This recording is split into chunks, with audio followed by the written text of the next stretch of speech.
জন্য আবু যর রক্ত দিলেন আরবে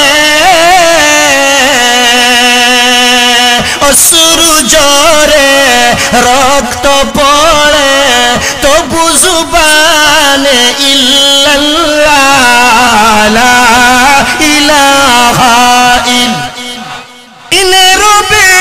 বেলায় সূর্য হাসে রাত এলে বাইরে চন্দ্র বাসে তারার পুলকেতে হয় উজালা লা ইলাহা ইল্লাল্লাহ জুড়ে আকাশে চলে যে প্রভুর শাসন জমিনে চলে সেই প্রভুর শাসন সেই প্রভুরে স্মরণ কর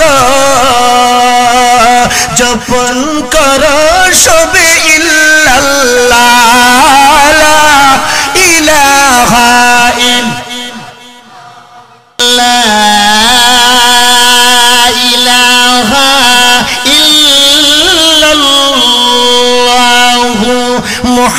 মুহাম্মাদুর রাসূলুল্লাহ সাল্লাল্লাহু আলাইহি ওয়াসাল্লাম।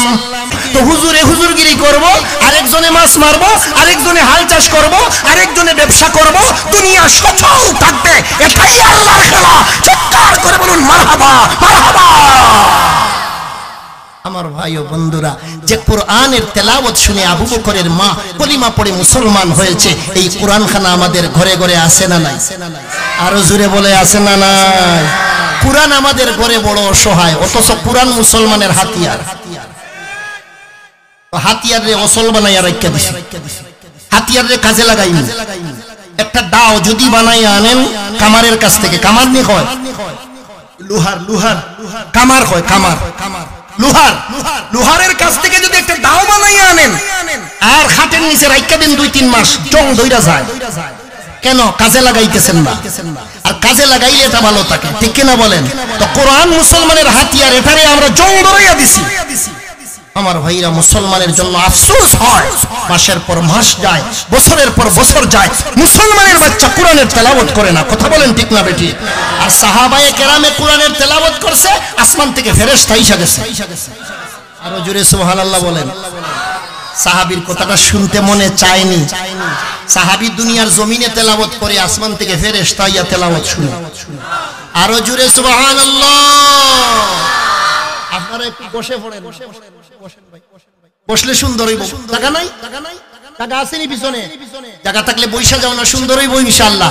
আমি তো তোমাদের মেহমান, আবার মুসাফিরও। মুসাফিরের দোয়া কবুল হয়, ঠিক কিনা ভাই? মুসাফিরের, হ্যাঁ, যে যে অবস্থানে আছেন বৈশা মাশাআল্লাহ, বৈশা আলহামদুলিল্লাহ আলহামদুলিল্লাহ বলে। আমার দিকে তাকান, যুবক ভাইরা দাঁড়াই আছে, বৈশা গেছে, আলহামদুলিল্লাহ বলেন। আমরা চাই মাহফিল সুন্দর হইতো। এত কষ্ট কইরা হাকিমপুর গ্রামবাসী মাহফিলের আয়োজন করলো, আর আমরা কেউ দাঁড়াইয়া কেউ কথা কইয়া মাহফিল নষ্ট করতে দিমু? হবে না, ঠিক কিনা বলেন?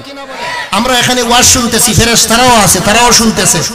আল্লাহর কাছে যাইয়া কইব সিলেট থেকে হুজুর এই কইছে, আর যারা ছিল এরাও খুশি হইছে, সুবহানাল্লাহ কইছে, আলহামদুলিল্লাহ কইছে। আল্লাহ কইব এরা কি চায় রে? বলে আল্লাহ এরা তো আপনার রহমত চায়। আমারে দেখছেনি রে? না, ওরা তো আপনারে দেখে নাই। যদি দেখতো কেমন হইতো? আল্লাহ পাগল হইয়া যাইতো না আপনার জন্য। আল্লাহ বলেন না দেখে যদি এই অবস্থা হয়, ফেরেশতারা তোমরা সাক্ষী থাকো, এই হাকিমপুর মাহফিলে যারা অংশগ্রহণ করেছে সবার পেছন জীবনের সবগুলো গুনাহ ক্ষমা করে দিলাম।